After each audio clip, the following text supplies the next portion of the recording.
Cool. So this is my pleasure to introduce Dr. Brawn and Professor Dube.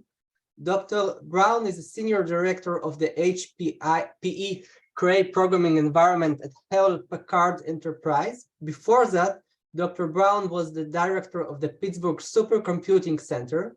He has over 25 years of experience in developing software to support the use of high-performance computing for research. Professor Dube is the founding chair and scientific director of the McGill Center for the Convergence of Health Economics. Professor Dube has published way more than 150 articles. In fact, she has at least 150 with more than 10 citations, many of them in the very, very top journals in different fields. On a personal note, I can note that Laurette has excellent taste, especially in French restaurants, and in particularly in choosing the wines that suits the food well. So we will proceed as follows. We will have the seminar for about 45-50 minutes, and then about 10 minutes for questions. And then those who have to go will go. And if it's fine with you, we will stay for informal questions and conversations for additional 20 minutes. And now, Laurette and Shawn, the floor is yours. Thank you very much. It is our pleasure to be here this morning. I was sent 30 years ago at Cornell by medical school to do a PhD in business at the time that behavioral economics was starting.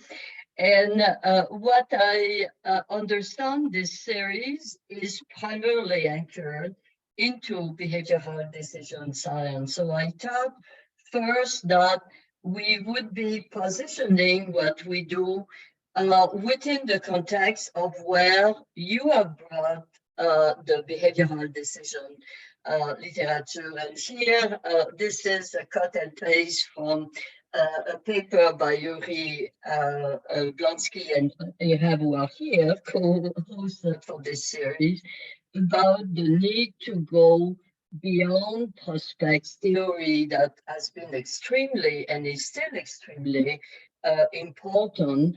But it's a descriptive theory, and it is a descriptive theory that doesn't accumulate exposure and transaction over time and does not consider context, as very appropriately said here. And one of the transition that we will do in the next hour to what we call this precision convergence science and innovation is tied to the fact that it is whether we look at climate change or financial crisis or whatever, very serious and frequent crises that are tied to what we have done since the first industrial revolution in terms of transforming context. 250 years later, we need to, as we get into the fourth industrial revolution, where you get data, you get artificial intelligence, digital, and so on, can we tweak a bit the context that we have created? And that is really the nesting of not just seeing the context within which individual choice, but also looking at what is it we do as mankind in creating those contexts through supply chain and innovation and so on.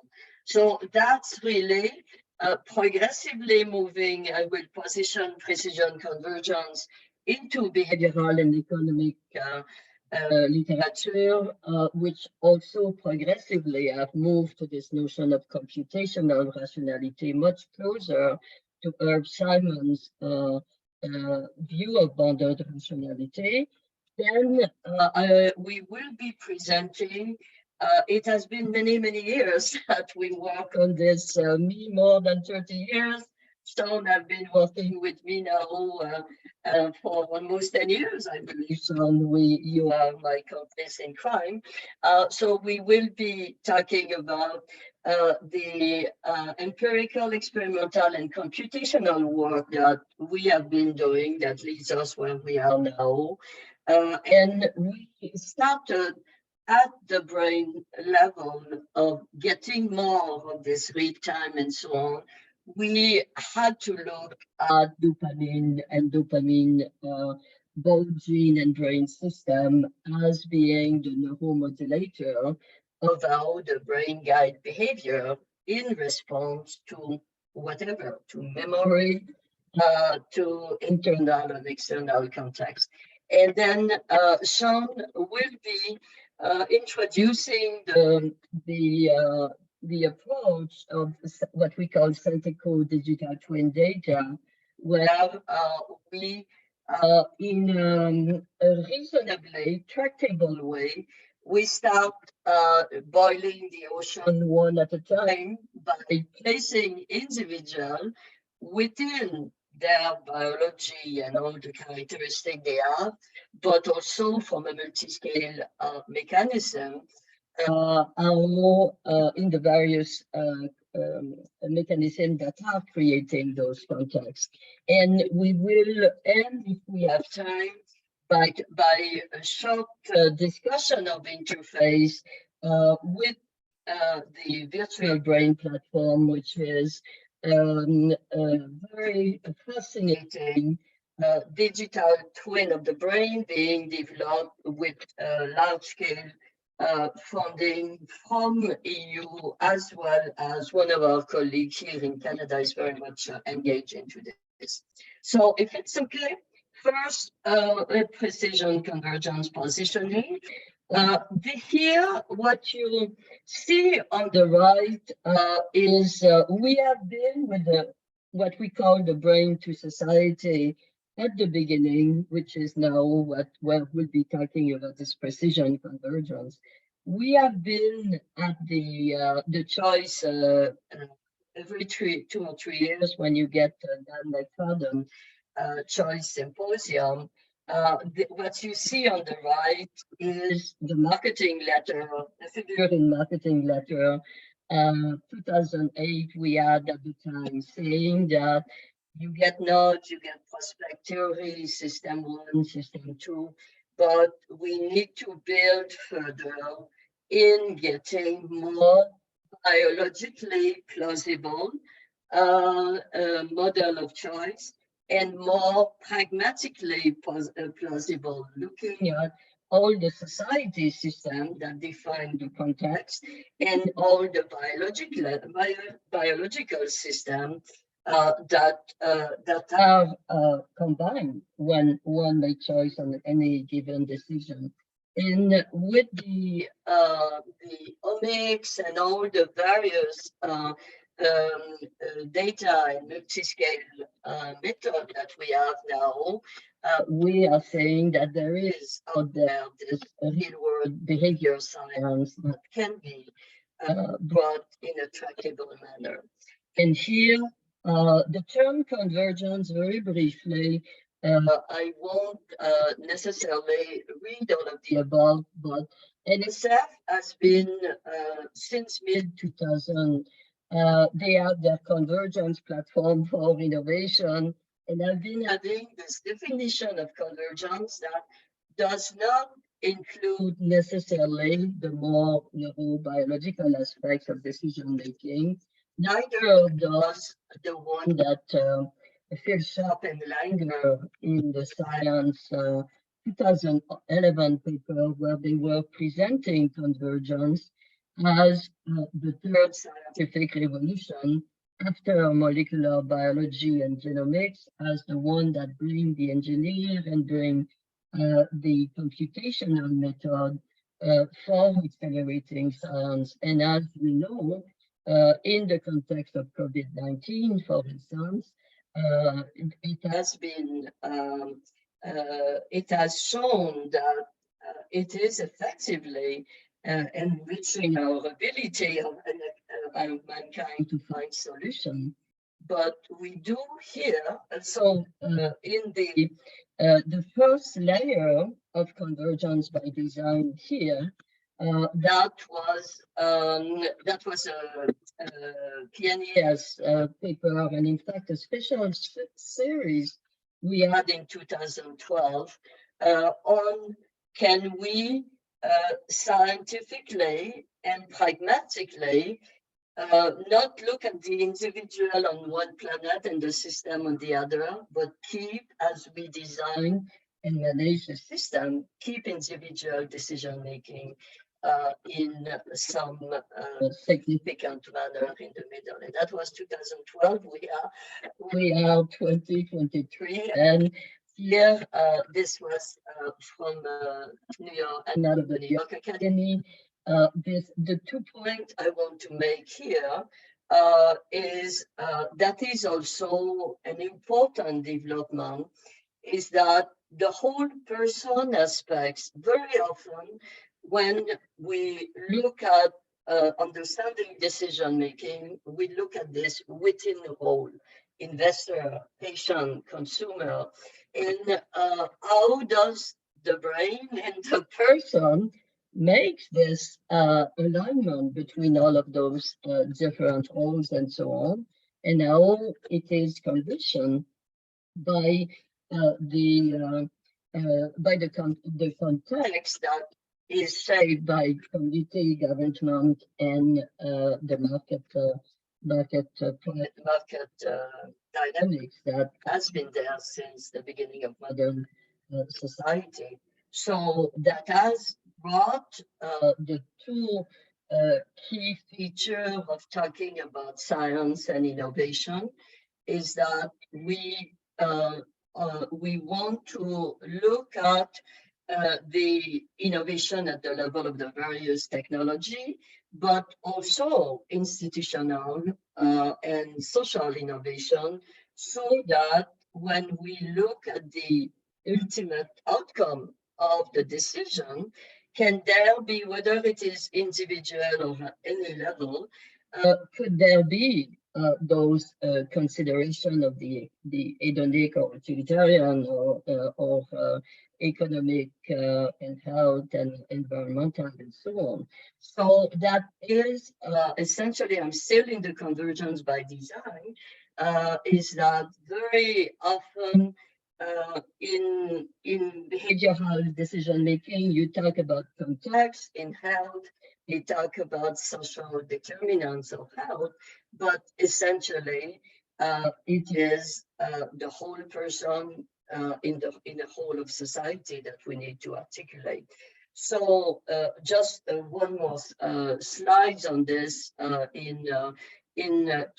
understand the multi-scale mechanism that will be coming up, is that when we talk about context like the food environment, for instance, we can apply AI and other method for identifying the feature of the product, of the context, of the policy that are leading to a given decision. So that's really the core aspects of when we talk about moving to multi-scale mechanism at individual level, at enterprise, and at society level. So here, that was just an example, for instance, of some machine learning or identifying the characteristics of products and brands and so on that are key for a given market outcome. So precision convergence capitalize. I'm now moving to precision convergence, where we build upon what I just said, but now we will be bringing the neurobiology of behavior here, capitalize on the ubiquitous embedding of data, AI, and digital technology into science and society to extend and bridge, on the one hand, the characterization of behavior, whether it is lab or real world, and also real world context. And there, the multi-scale mechanism at the real world context are currently still explored completely or relatively independently from individual choice. And the decision making that we will be looking here, professional, organizational, and institutional decision making at the core of this complex dynamics for multiscale health and resilience, like dopamine gene and brain system modulating choice in response to external and external environment. So here, very briefly, before I get to the empirical work, is that if you look currently within my slides are small and you cannot necessarily read the top, the diagram on the top right, which are essentially from the precision medicine. And what you do see from the omics, genomics, and so on, is that behavior such as smoking, diet, and so on are considered part of the environment. And the point that we are saying is that there is also a whole biological basis to that behavior, and we can get a better understanding of the behavior and the impact if we capture this kind of more nested approach. And what you do get to the right here is all the big data that are out there that can be combined with experimental work and so on to really articulate. You get the UK Biobank that many people may know, which is an extremely well characterized cohort. We have some here in Canada. There is a connectomic cohort, brain connectomic cohort in the States. So the idea here is that we may have the raw material for moving toward this embracing some of this complexity. And I make the dichotomy here.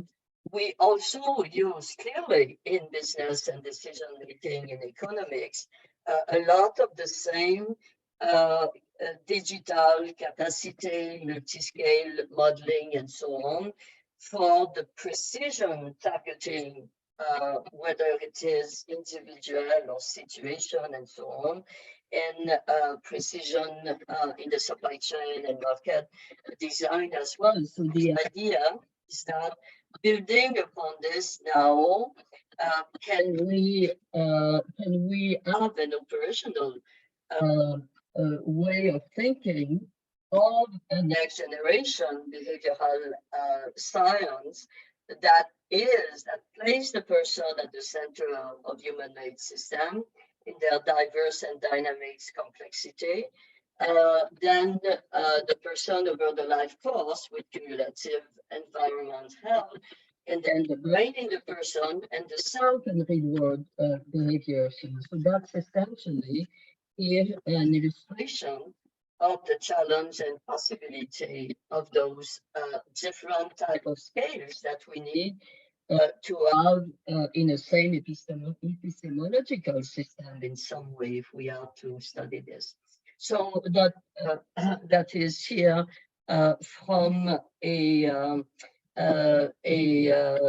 recent Frontier paper about this continuity over the life course between the multiscale decision and society system and the corresponding evolution and dynamics of the brain system.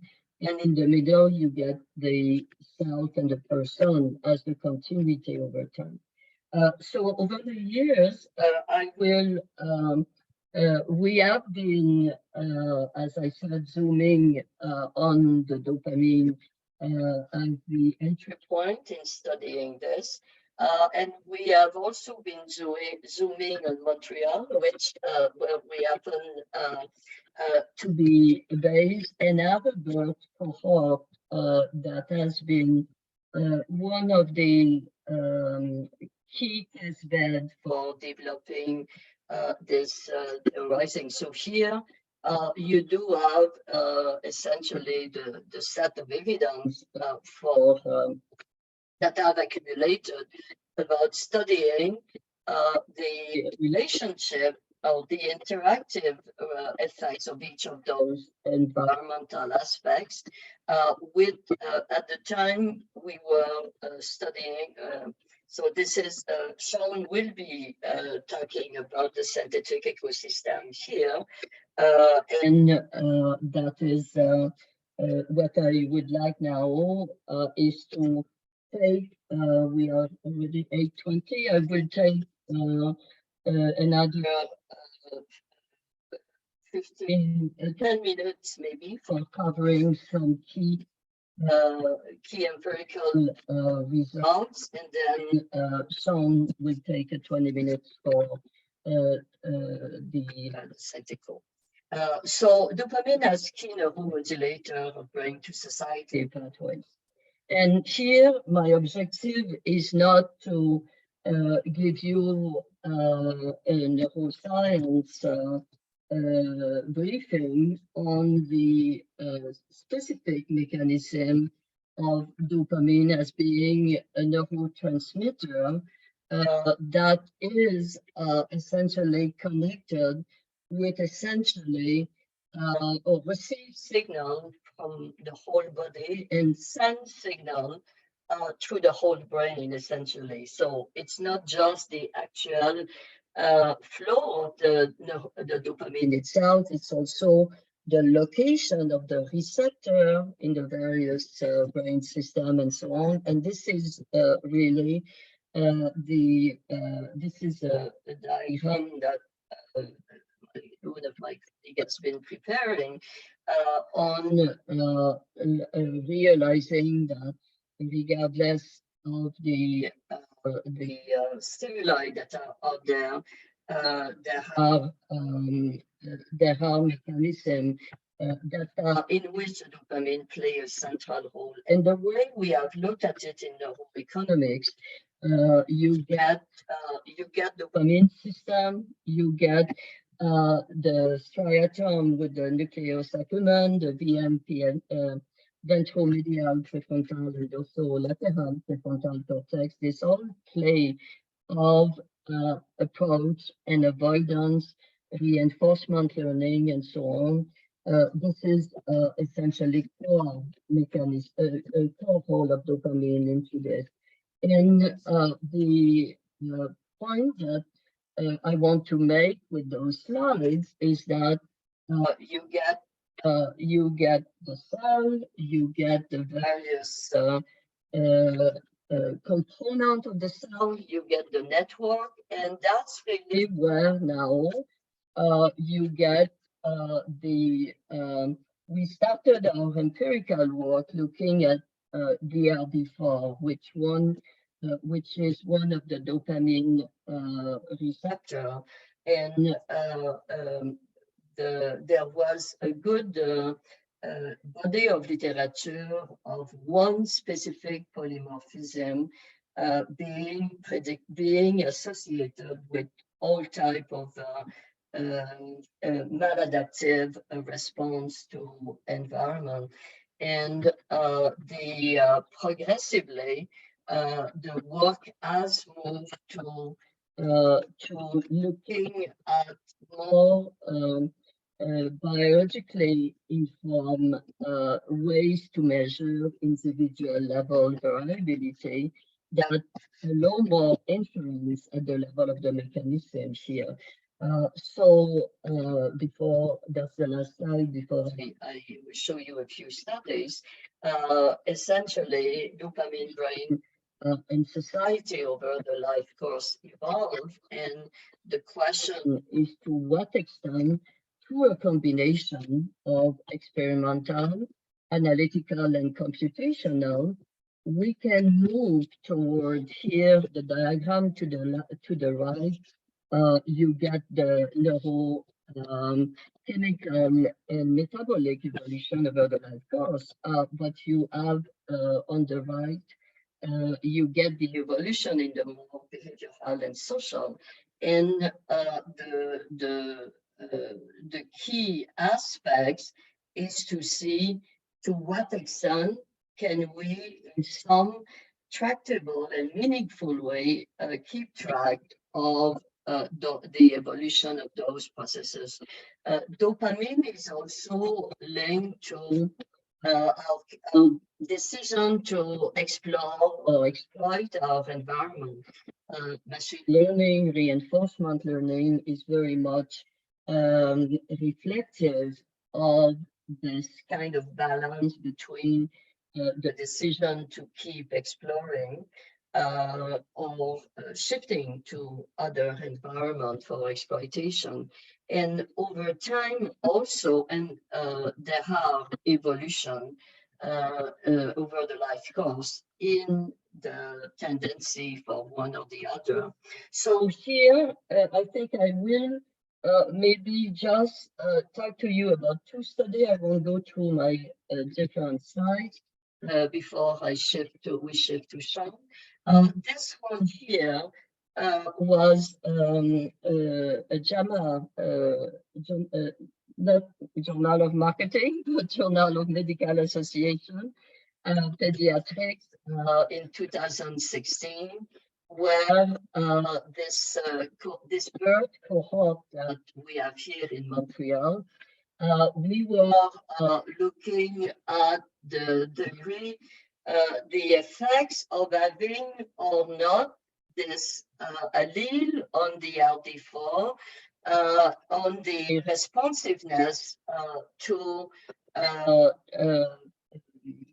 I think it was, we were looking here at the caloric content of a controlled laboratory snack consumption.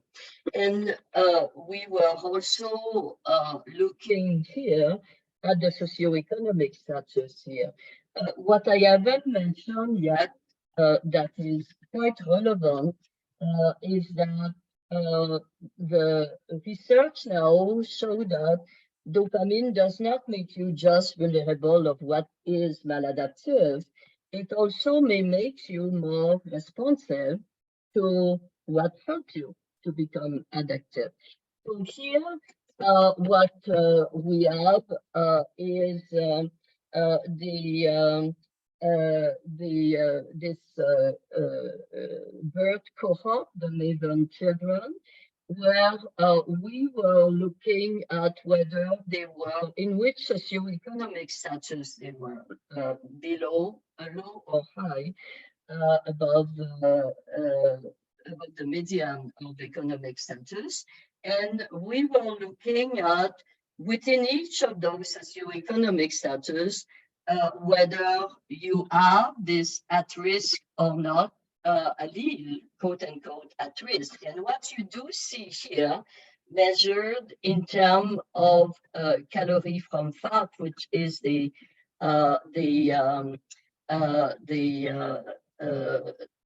index of adaptiveness, what you do see is that actual individual difference, whether you have this allele or not, has opposite effects as a function if you are in a low or high socioeconomic status. If you are in a high socioeconomic status and you have this 7 repeat, you are better than you eat better than if you don't have, and it's the opposite in the low socioeconomic status. So that's an example of our ability to empirically explore those complex relationships. This one here, and I will end with this one before shifting to Shawn's. This is the same receptor genes that we have been now looking at the impact as a function of characterizing the food environment in general. This is a measure in general in a given buffer zone around the home of the children, the same children that we were having in the previous study. Plus, I think we had another cohort combined with this. And we were looking at this MFREI here. Is it's an index developed by CDC and others to assess the obesogenic quality of the environment as a function of what you have around whether you have more fast food than fresh markets or whatever. So here, what we do see also is that the same interaction effects between if you have this allele or not, if you are in an environment that is higher, that has higher obesogenic quality, and you will eat more than if you don't have.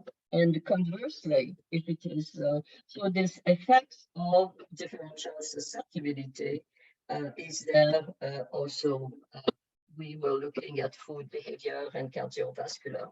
So what I will do here, that was the results here about the 7th repeat and so on, the energy density as a function, the RFEI is this index of obesogenic quality of the environment.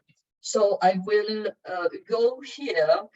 So the other study were more about bringing this at the neuroscience, at the neuroimaging level and so on. But for now, I think it's more important that we shift to SynthEco as digital twin and simulation platform.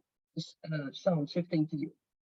Hi, yeah. So my name's Shawn Brawn. I'm a senior director at Hewlett Packard Enterprise. As was said before, I've been working with Laurette for a long time on creating synthetic ecosystems as digital twins and building simulation platforms for real world context and behavior. Oh, you have to, I tried to switch slide by Gayla, you have control, so next slide. Sorry, okay. I spend most of my days at HPE and before that building digital infrastructure for scientific research.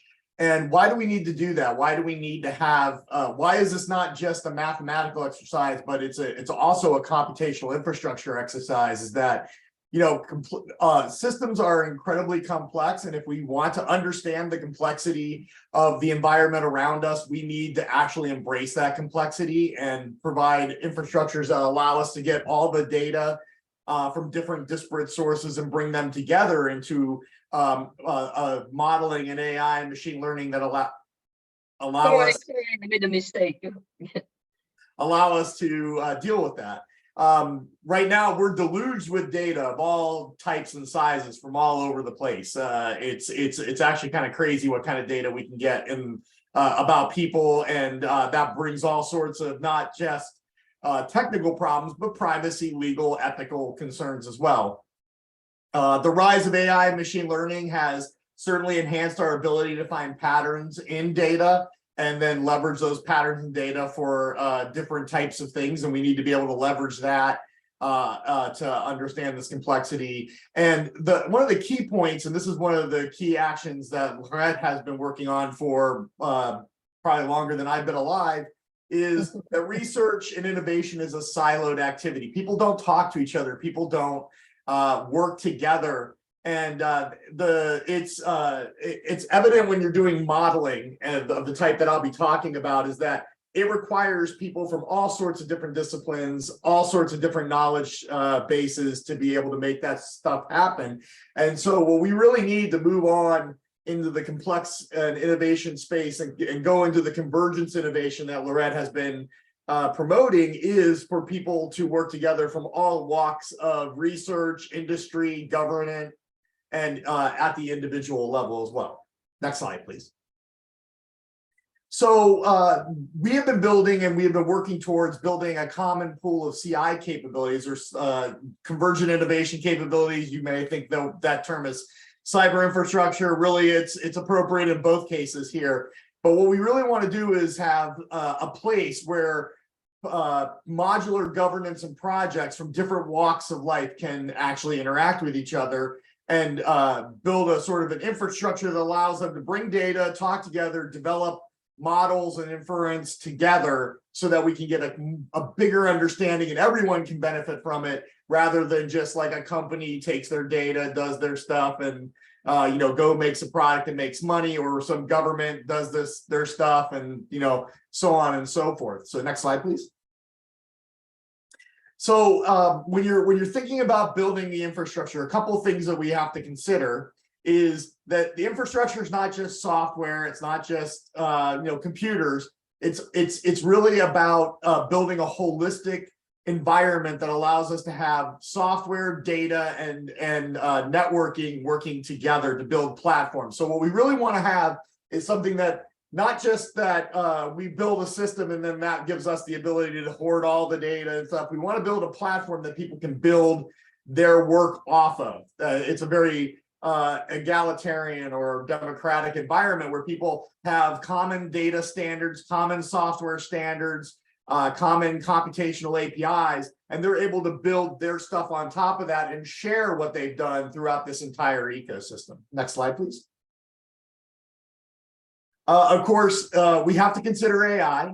I am not of the camp that believes that ChatGPT is moving towards Skynet or anything like that. I think that AI has been a tremendous and transformative type of technology that basically gives us the ability to find very complex patterns in data sets. And it's a very useful tool. We have to figure out how to incorporate it into this. What AI doesn't give us is the understanding, the explanatory or the mechanistic ideas behind why do things happen. It really is a tool that allows us to take a big data set and find patterns in it, and then infer from those patterns what we will, or leverage that for, say, making chat bots or the like. But it has exploded and it is here to stay, and it is something that we definitely can leverage for us to understand the complexity of real world systems. It probably isn't the only tool, but it is definitely a tool in our war chest that we need to use. Next slide, please.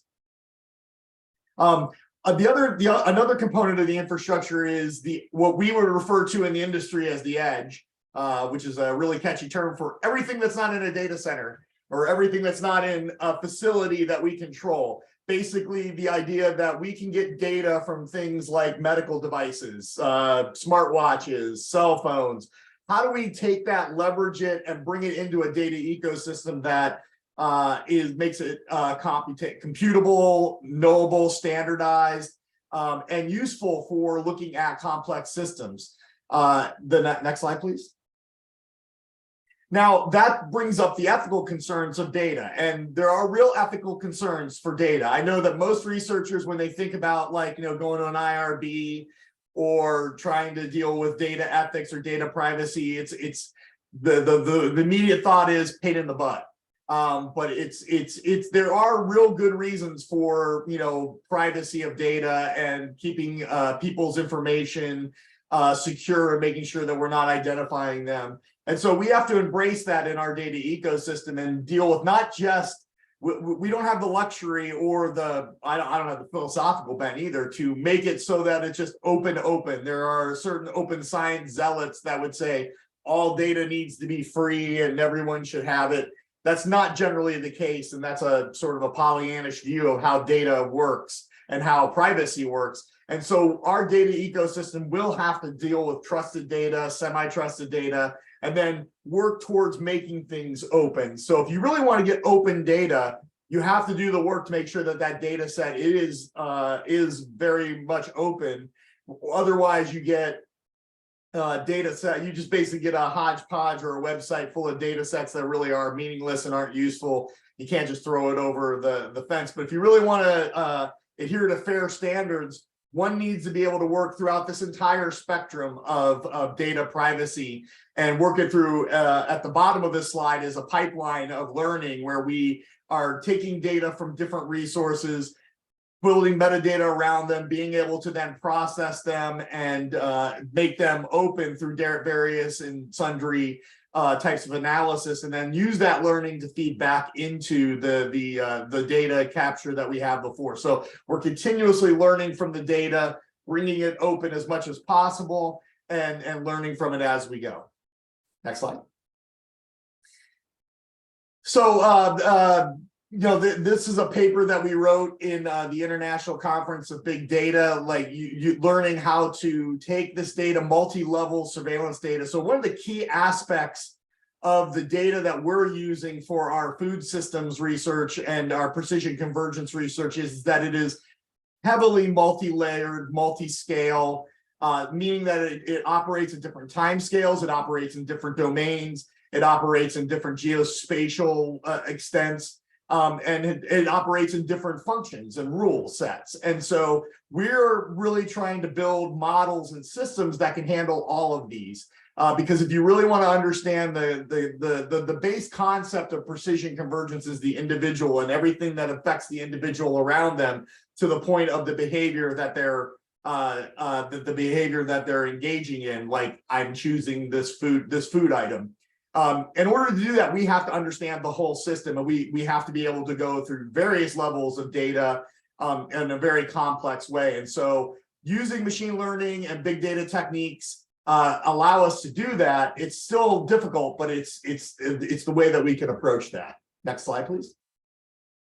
So one way that we deal with the complexity of populations and individuals is something called a synthetic ecosystem or a synthetic population. And what a synthetic population is basically a statistically realistic digital twin of a geographic area, including all of the a digital representation of all of the people, households, locations, schools, healthcare, workplaces, parks, food systems. All of these things can go into a synthetic ecosystem, which essentially becomes a unifying data set that gathers all this information and provides a virtual laboratory that allows us to look at a real world population without actually having to go and count every single person in the real world population.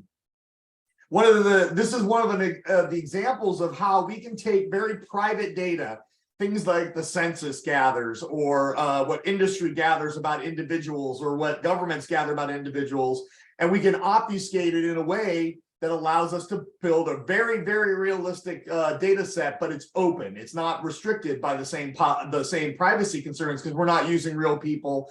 We're not using the real data. We can build these so that we can make sure that everything is non-identifiable. So we can take learning that we make and with like cohorts and such, and we can bring that into the open world by making these synthetic data sets that are very useful for things like geographic analysis or agent-based modeling or any kind of modeling that one wants to do on a population. Next slide, please. So the way that we create these synthetic populations is we are essentially using census data from various countries. We've been working really primarily in Canada and the US, which has very robust census systems. But this is true for most countries on Earth that are doing census information. What we do is we take very granular data about individuals, which is known as microdata. That is, or in many countries, that's known as a long survey, where they sample the population with an extensive questionnaire to find out like what all different characteristics of the population. They don't actually do that for everyone. But that is usually for privacy considerations given to the public as a very aggregated geographic area. So like, for instance, in the United States, it's at the state level. In Canada, it's actually at the metropolitan statistic level. So you can't get like neighborhood of Montreal with all that little detail in it. But what you can do is they do have summary counts, because they do have to enumerate the population. So a couple characteristics that are aggregated by count, like number of people of the age group 15 to 25, that's at a very granular geographic level down to the census tract level. So with interproportional fitting, which is a procedure that allows us to create residuals that backfill in information, we can actually create a synthetic set of households and people in a population that is based on this data, which would have the flavor or the statistical flavor of the granular demographic data, but give it to us in a format that allows it to be granularly geographic. So in essence, we can create a very statistically realistic household population in a geographic area, which can basically be used to represent the entire population. Next slide, please. And then our dream with this is to basically be able to take cohort data sets. So the health community, well, really the scientific community, when dealing with populations or personal data, are basically bound to doing cohort studies. They try to get a number of people, get a control group, get an experiment group, take some statistics on them and try to change something and, you know, try to understand why that change happens. It's a very difficult process, but it is also a very private process. It's one where many of these data sets have very, very strict privacy concerns, very, very strict ethical considerations. What we would like to be able to do is take our populations and our cohorts and extrapolate those cohorts onto our synthetic populations. Now, in essence, what I did with the synthetic population is do the same thing. You can consider the census information, the microdata, as a cohort. It is essentially a cohort study, albeit it is one that is specifically designed to be representative of the population that it's looking at. Most cohort studies are far more constrained than that. They're basically guided by how many people can they recruit. They aren't very representative. They're very convenient sample based. And so there are statistics that need to be done to make this a reality. We'll never get it perfect. We can't define information that's not there, but we can get it as statistically accurate as, say, the cohort study can, and then be able to add geographic realism and demographic realism to the data set, to the population. So like, for instance, if we have a cohort study where they have surveyed people that smoke in a population, we could potentially take that survey study, which is a sample of the population, and extrapolate it to a whole population and have a population that has some sense of statistic realism as to how many people in that population smoke and where do they live and where are they at. Next slide, please. Let's go on to the next slide. Okay, so one of the key things that these populations are used for is agent-based modeling. So an agent-based model is a type of model where individuals are represented by computational entities called agents, and the rules of the simulation are built up from the individual rules between those agents and how they interact with each other. So you're basically creating a virtual, when we do this with people, where people are agents, we call them individual-based models. And essentially what those are is a virtual society in the computer. And that's what we use these synthetic populations as the basis for. The power of these is it allows us to emerge properties of the whole system from the actions of the individuals. Which is great for looking at heterogeneous type systems where spatial and temporal and demographic heterogeneity actually matter, and understanding the underlying mechanism. So we can go beyond inferring things like we do with data sets where we're like, you know, the chance of eating eggs the chance of getting cancer because you eat eggs is 5% higher than if you don't eat eggs. We can actually put things like that into our model and explore them and see how they might react, how they might change with interventions and things like that. The drawback to agent-based models is they're really complicated.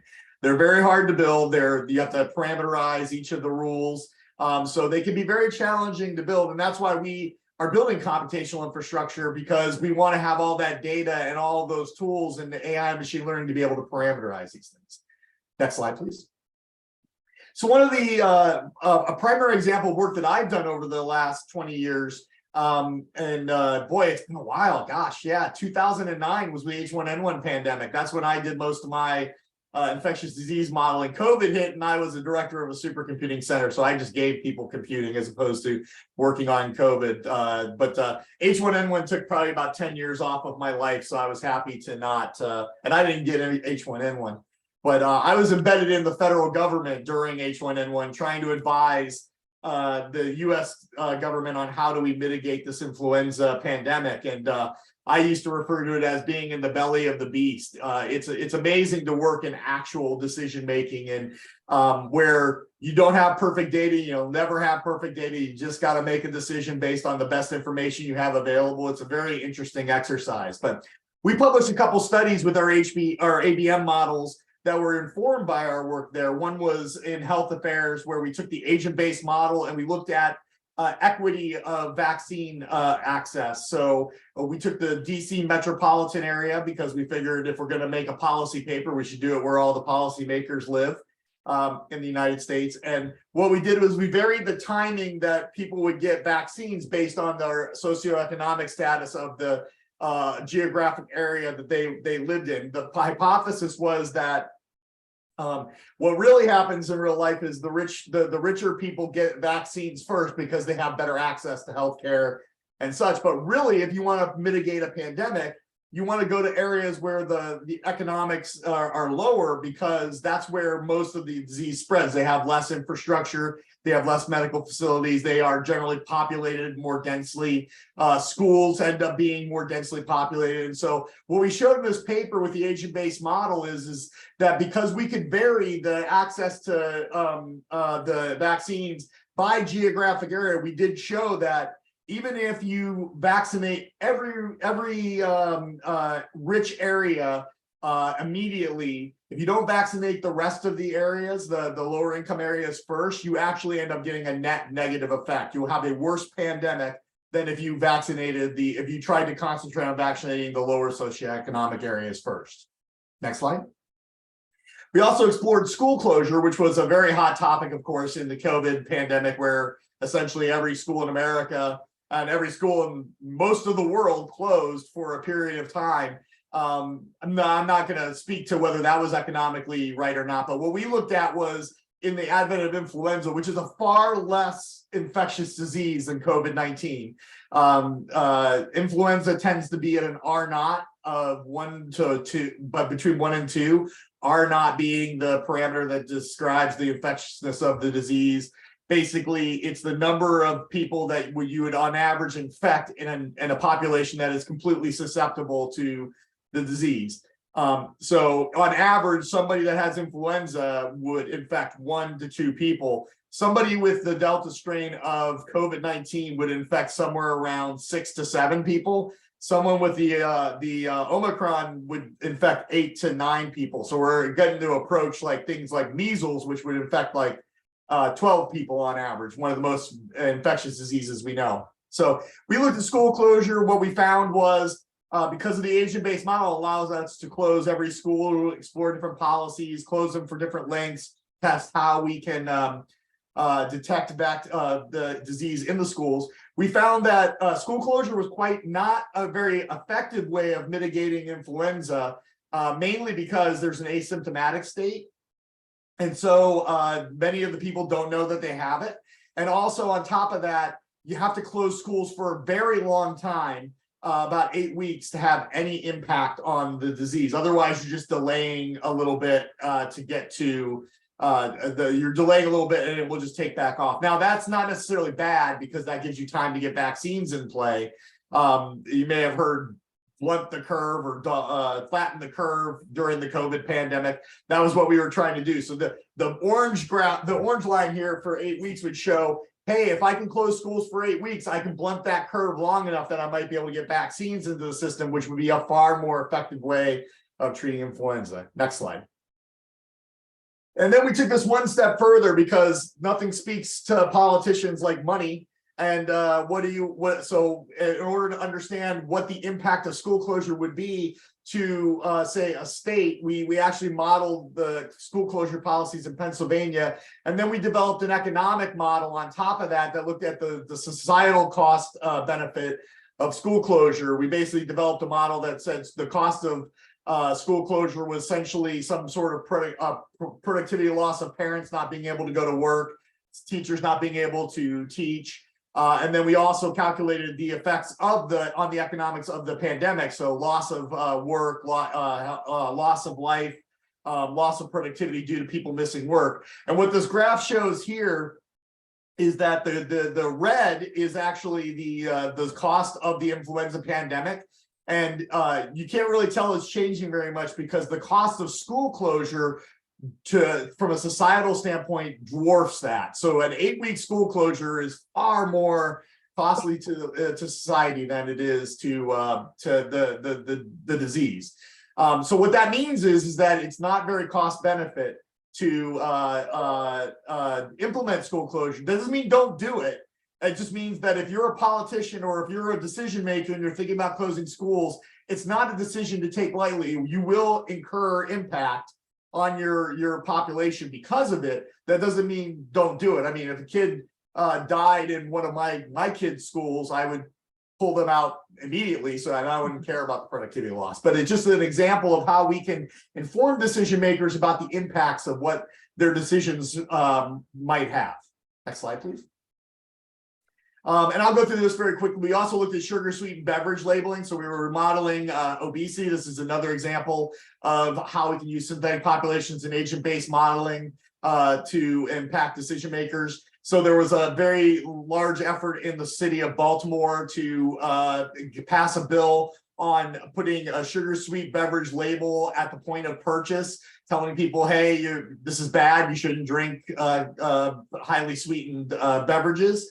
And so we created a population and a model of Baltimore where we had basically the same sort of flavor, virtual society of Baltimore. We actually had roads in there and walking paths and such for people so we could model their physical activity. And then with each of the agents in the system, we embedded a metabolic model that would take their food intake and their exercise. It would actually calculate over time their growth in their BMI, their growth both up and both out, depending on how much energy that they took in. This is a well-known model developed by Kevin Hall, who is one of the world's experts on this. And if you want to get really depressed about at the end of the holidays, the end of the year holiday eating patterns, you can read some of his research that would say that you could diet all year, but if you go and binge at the end of the year, you basically just still gain the same weight. It's really depressing to read. But we basically embedded every single child in our population with this model. And then we came up with food sites and a probability of based on their demographics and when they got there, whether they would get a sugar sweetened beverage. And then that allowed us to vary that percentage based on different labeling policies and how effective they may be, because there really wasn't a solid study that said this would be how effective these would be at curbing sugar sweetened beverage. Next slide, please. Shawn? Yes, sir. Yeah, so I'm not sure I'm getting this. How do you, what's the choice model of the agents that you implement? How do you know the difference in policy? I mean, how do you know that the probability lowers or increases given different labels? It's a really good question. The answer is I don't. It's not. So with the probability of getting a sugar sweetened beverage at different locations, we did parameterize that with known data, and then we also engaged a Delphi panel of people to try to come up with those. But really, what that provides us is a somewhat realistic canvas to explore the policy. I really don't know what the probability of someone seeing a sugar sweetened beverage label at a counter when they go up to it and say, oh, well, I don't want to drink that. I don't know what the probability of that happening is. So in the next slide, what I show is why we do this. And we can go to the next slide, Laurette.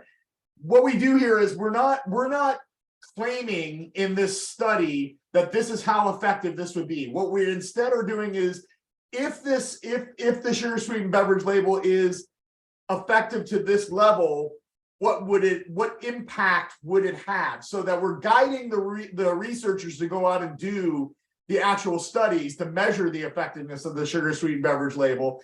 Because the only study that I had that measured the effectiveness, and I'm sorry, I can't see Ori. I think that's it. I hope I said your name right. Was one study in Baltimore in an predominantly African American population of a sticker that they put on a sugar sweetened beverage. So what I was modeling was actually not that. I was modeling the policy was they would put a sign at the register to do that. So I have to kind of guess that. That one said that it was essentially 8% effective.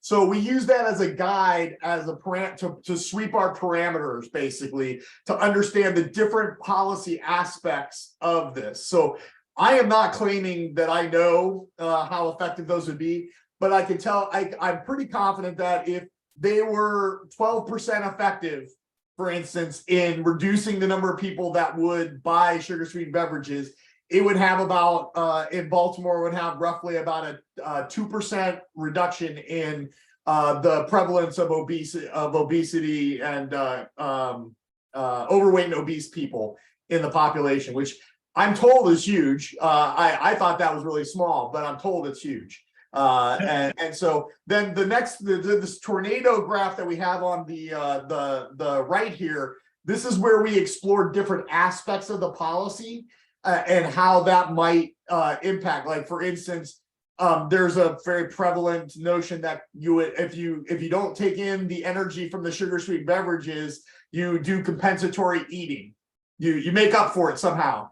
And so we could actually vary how compensatory eating in each of the agents to see how that might impact the change in obesity and prevalence in the society. So the power of this is not to predict the exact number. The power of this is to be able to have a laboratory to explore different aspects of the intervention and how that might impact the outcome in the end. I'm sorry. It's an excellent question, because it's an excellent question. This is my fault, but we are running out of time. I have missed it. Yeah. So this is time to conclude, and then those who have to go. Pass it back over. Yep, I'll pass it back over to Laurette. Thank you. Yeah, in fact, what I will very briefly get to the closing, but that exchange, the virtual brain that we are talking about as kind of, let's imagine if we were to combine what we have been talking here, both experimental and analytical and simulation, with also the understanding of how the human brain make decision in a mechanistic manner. There is a whole other level that we could reach. Uri's question and Shawn answer are the quintessence. I don't know Uri's work the way I know him, but much of the behavioral experiment could very much enrich and be embedded into this approach to bring us what we were presenting is essentially work from 10 years ago. So there is a whole evolution. I saw you had Tom Griffith in the series before. There is a whole next generation that we can have here, and that's my last slide, building upon generative neuroscience or generative model as well as predictive to understand in a more mechanistic manner how we make a decision and how we create context in a dynamics manner. And that's essentially, this is kind of the overall diagram of where we are heading with this precision convergence by design. This combination of the theory, the models, the data we have now, but with the real world solution. Climate change won't wait, and other major crises. And that's really the core of, we talk about shifting from the economic convergence where money was everything, the rest was externality, to saying, can we combine science, innovation, and everyday life in a way that we weave this complex thread in a pragmatic manner.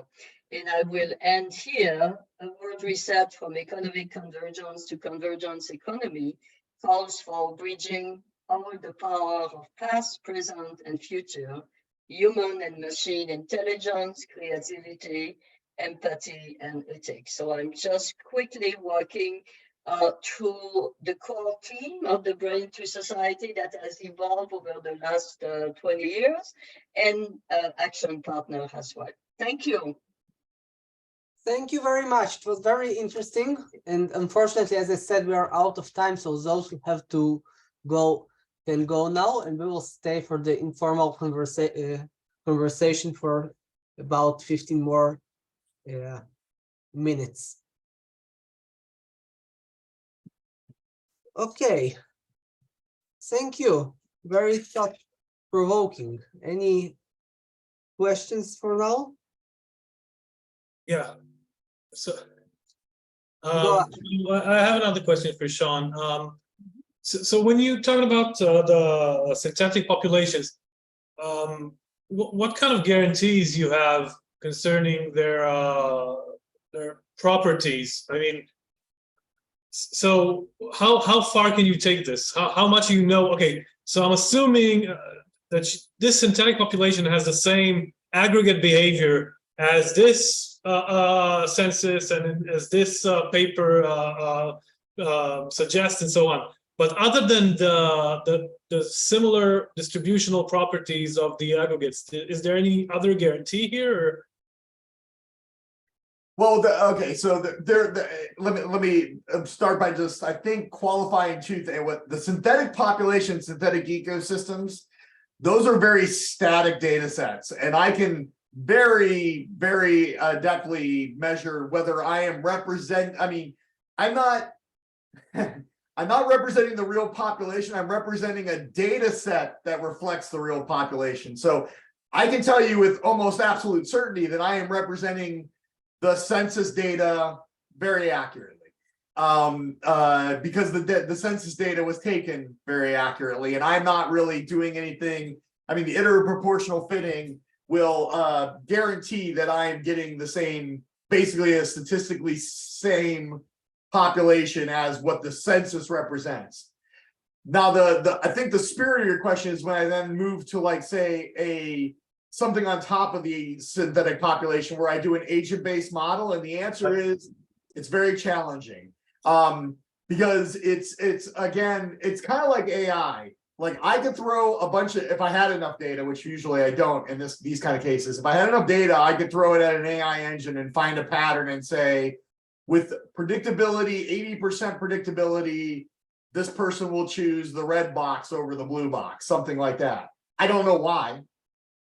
I don't know why they do that. With the agent-based model, I am actually trying to come up with rules that dictate why, and then testing those in the real world. So validating that is challenging. The first thing you can do is validate it with aggregate statistics of how a population might behave. That gives you some confidence, because in fact, like, for instance, in disease modeling, a lot of people were like, oh, this represents what happened in real life, so this must be accurate. It's like, well, no, because real life was only one statistical probability of the trajectory through a chaotic system. So if I make my model represent real life, I'm not actually representing the system that I'm trying to mimic, because the system itself had stochasticity involved in how it spread through the. So I'm a quantum chemist by training, so I think about these in like that kind of manner, and that what I'm really doing is trying to create a statistical system, and I have to make some assumption that, say, for instance, one of the more probable outcomes of the pandemic would be what we saw in reality. That's not guaranteed. Could have been an outlier. I have no idea. But that's the kind of thing you have to do there. Then you try, what we're trying to do with this is get other people to do like the actual empirical studies that might validate some of the aspects of the model. And agent-based modeling has been used for a long time. Ira Longini has basically made a career out of this. He's a very famous epidemic modeler. Like vaccine clinical trials, they used agent-based modeling to design the vaccine clinical trials so that they could get a much more efficient population for testing it, rather than having to go just blanket try to find. They can actually do agent-based modeling of the control and the experiment group, and figure out what are like what demographics do they need minimum to actually understand how the vaccine trial may be done more efficiently. In fact, he did this during COVID. He was involved in the Pfizer COVID trials and doing these kind of things. So that's not the most satisfactory answer. The answer is it's hard. It's really hard.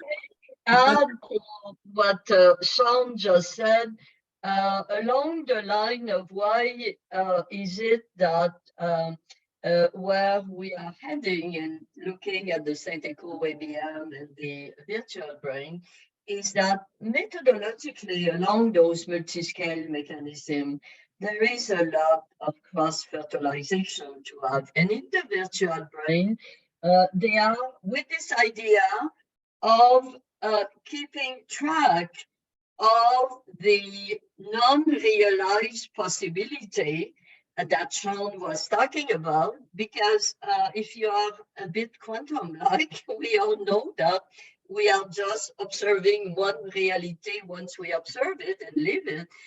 But this structure flow on manifold that the virtual brain are developing, Randy McIntosh, Victoria Sa, and so on, is extremely interesting with this idea of keeping the individual nested within the higher level, but most importantly, what they call the hidden state, the hidden repertoire. They are currently theorizing about this in the brain, and it is a lot of cross-fertilization that we foresee we will able to bring by bridging methodologically and conceptually the other. And what I would also add, and that's really important, and that's the discussion I had with Dick Taylor and others, we have all this, the last 30, 40 years of descriptive choice model, extremely rigorous work, experimental and so on, the cross-fertilization of modeling, analytical, experimental, and evolving wherever we are currently at our stage of mankind evolution in understanding human choice and the context we create. And that's really the essence of this precision convergence. Yeah. And I would also, like to say, oh, yeah. go ahead and ask a question. I would like to say my view. You know, in the past, I was really worried. You know, there was a debate. There was I would say, a large difference between people like me who are experimentalists and people that do more realistic agent-based modeling. And the reason why people like me prefer to work in the lab is that you say, well, there's so many parameters in model-based modeling. I'm not sure what I found. And nowadays, of course, because when the data become too large, maybe it's a good time for us to get out. You know, people like me who are worried about overfitting. Now there's other ways to avoid overfitting. So it is a good time. And in that respect, this is why it's great that we heard your talk. Nevertheless, even when the data is large, but when you talk about things like pandemics, where there's only one observation in the world, so that is not as good. There's still fear of overfitting. Would be nice to think about data sets that are real life, but we have many independent. For example, think about things that happen in schools. You know, so you have many independent schools, and now you could talk about how to deal with a particular problem. And now you have agent-based modeling, but you have 1,000 schools. And now it will be a good, and maybe now you can try to use our models and see if it helps. And then you can have a real kind of competitions. So that will be an idea for maybe potential cooperation, joint project. Because otherwise, you know, so try to find situations that are real life, but have many independent observations for people like us, the pure experimentalists who only can talk about the lab and have nothing to say about the real life. But at least we are sure what we are saying. Yeah. So that is, I think it's maybe we should continue talking about that. This is really an interesting direction. And during the pandemic, I mean, I wasn't really involved in COVID, but I mean, I've seen some of the research. They do that kind of stuff where it's like states, like for instance, the United States, will look at how it's spread in different states or different counties and try to discern why, for instance, it spread faster in this county than. I mean, we're still. It's amazing because influenza is way more complicated than COVID, but we still don't know why influenza is actually seasonal. There's arguments, people argue about it. Like some will say it's because the humidity gets lower and that makes it easier to spread. Others will say it's because it's driven by schools. And there's evidence both ways. And probably the answer is somewhere in between. But it's just, these things are very complicated. So yeah, but your notion is absolutely correct, is that maybe in sampling similar systems that you have multiple observations through, you'll have more confidence that you're at least sampling how the disease spreads through the system you're looking at. Looking at the whole world is not the best way to understand how. Yeah, but diseases are just going from one, they're so not independent. So it would be nice to get something that is not disease and then see if adding behavioral insights can help improve predictions. Yeah. But we definitely should think about it. Mm-hmm. It's very, very, very elegant, or very important line of research what you guys were presenting.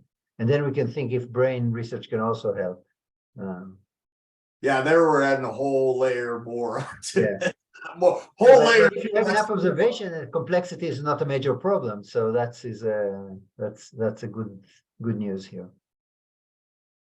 Yeah, this was very nice. If I may add a couple of things to what you just said. Do I pronounce Ido or Ido? I have a bad French accent. Ido, okay. In Israel. In the south, it says Ido, but in Israel, it's that is one of the reasons why I have talked primarily on the food side. Shawn has done on H1N1 because that's where he started. But the work on the food side and the whole theorizing of this real world transformation going from my behavioral economics training 30 years ago is very much exactly along what you are talking about. This needs to mix the experimental with the real world in some way. And that is why when we have those, when Shawn was having the diagram FCI, we have those food convergence innovation platform in various countries around the world with various objectives and so on. And the idea is really, in fact, we have Geffen next week giving a talk in our Convergence Innovation Food with this idea of bringing heterogeneity, diversity, but also mechanistic understanding, because that is what I say to the neuroscientists. Look at the way we are having a mechanistic understanding of the brain. And it is the same mechanistic understanding of how we have created the context since modern development. And that's really where we are all excited to kind of move the yardstick of this news. It's not new, it's just built up on previous one, but this if we take precision convergence science and innovation seriously, it has to be solution oriented in this mixture, constant interaction between the experimental, the analytical, and the computational.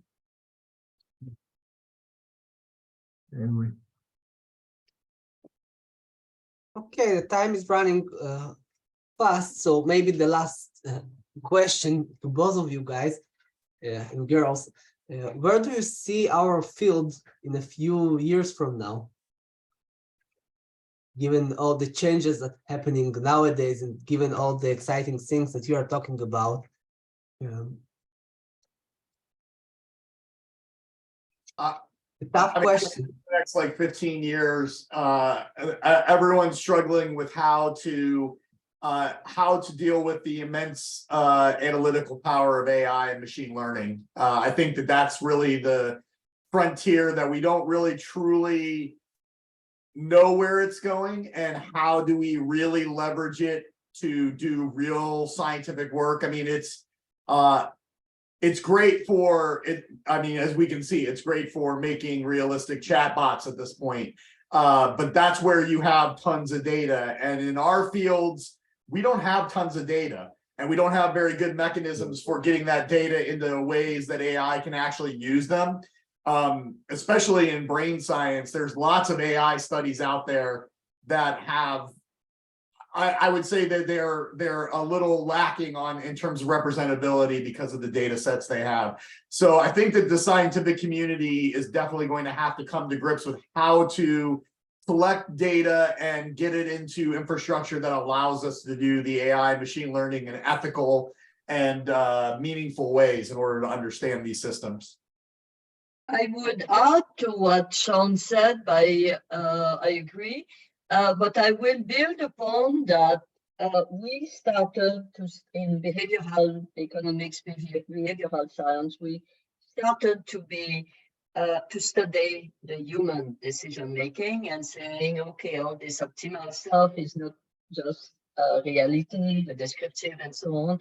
And I think that we need to cross-fertilize more about where we are, because the study of human choice and behavior has evolved tremendously with the behavioral science discipline. But so has the machine behavior evolved tremendously. And we need to cross-fertilize and cross-check each other in the next generation. That will be, and if people know me, I'm using this term convergence way too often, but that's really this precision, this convergence of the science of the human decision-making and the machine decision-making. That's the core next step. Thank you so much. It was very interesting. I will stop the recording now.